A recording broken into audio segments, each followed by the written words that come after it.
Wow. Wow. Luto talaga. Ah?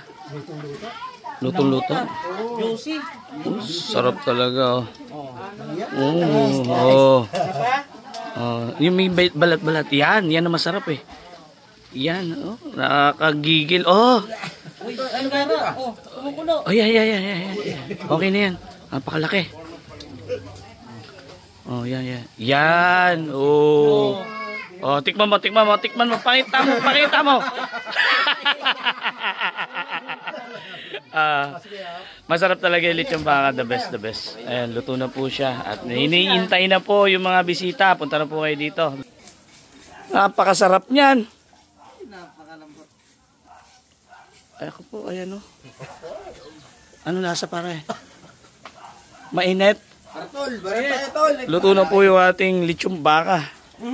Ano na? Nyam.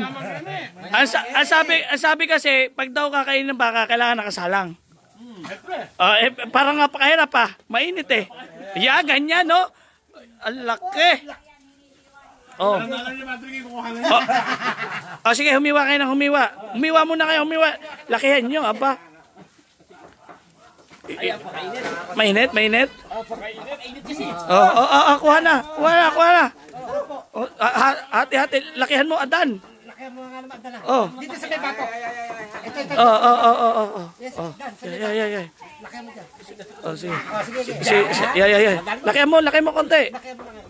Yan, napakalilit yung miwa eh. Papapakin lang natin. Yan.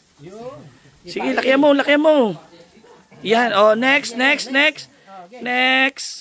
Parang gagamba lang, next. May hina mga to. Hindi, doon na.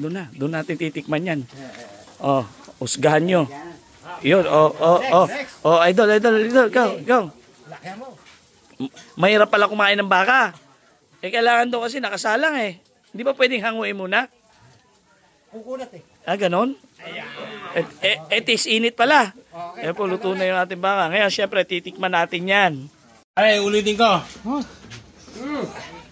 Sobra. Anong sobra? Init? Sobrang sarap. Sobrang sarap.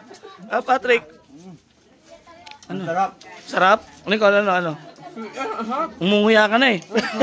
Pare. Malasa, parang dami parang gel ko. Malasa? Ano ba lasa kaya, Demi? Huwag nang uulitin kasi maubos agad. Ganon? Ano, Dan? Napakasarap talaga, grabe. Ano? Hap. Ayun o.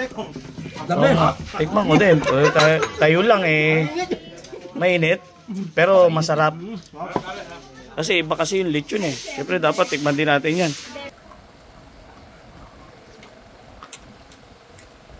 Sarap pala, Patrick, no? Ang sarap ng lechon baka. The best, panalo. Ganun pala pagluluto nun. Saka ganun pala kinakain nyo. Kailangan nakababad sa apoy. Para daw hindi kumulan. At manatiling juicy. Sarap, the best.